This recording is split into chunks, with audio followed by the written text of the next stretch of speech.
my God, I'm alone again. So mag-chismis na po ta. We will gonna talk more and more and more about ano yung pwede nyong gawin if ma-deny kayo. Ang dami nagtatanong if pwede ba na after ma-deny, mag-apply agad. Agad-agad. Hindi.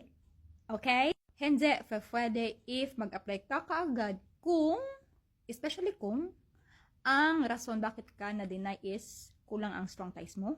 If ang rason bakit ka na-deny is hindi sila naniniwala na magjowa kayo. Or if hindi sila naniniwala na genuine yung relasyon nyo kasi hindi pa naman kayo nagkita. Ang tagal-tagal nyo na pero hindi kayo nagkita. Ganon. May mga nakakuha ng visa after nag-usap lang sila 2 months sa dating app.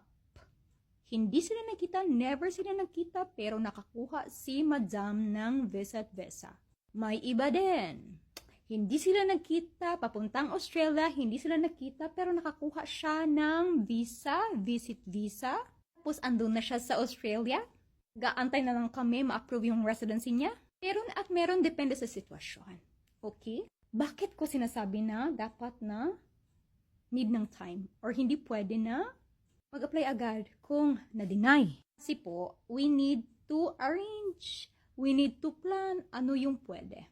Okay? Ay, iba din, okay, madami ng strong ties, pero mali-mali yung nilagay na information sa papeles ni applicant, mali-mali yung information na binigay na dapat ay para sa sponsor.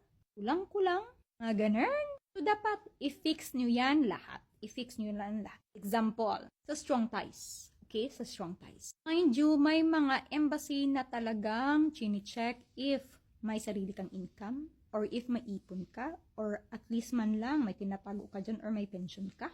Chini-check nila if kaya mo ba talagang gastusan yung monthly na gastusin mo. I'm talking about UK.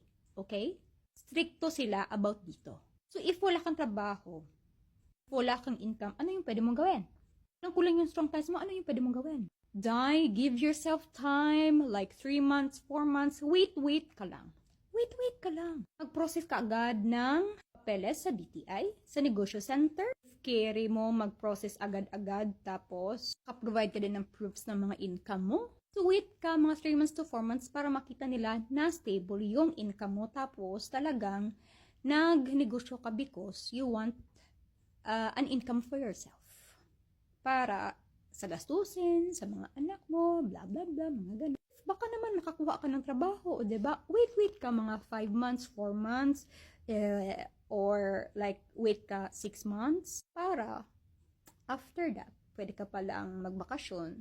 Tanungin mo yung amo mo or what. Wait ka para may strong ties ka. Para may madagdag ka. Kaya hindi possible na agad-agad makaka-apply agad-agad. Need na mag-prepare again. Need na mag-proof ng sapat na papeles again. Dapat talaga i-check yan lahat. Kung bit mo naman, edi mag-loan ka. Prepaid yan, no? Or credit loan. Ewan. Basta mga ganun. Gawin mo yan. Tapos, mag-prefer ka. Ayaw mo ng ganun. Gusto mo na instant.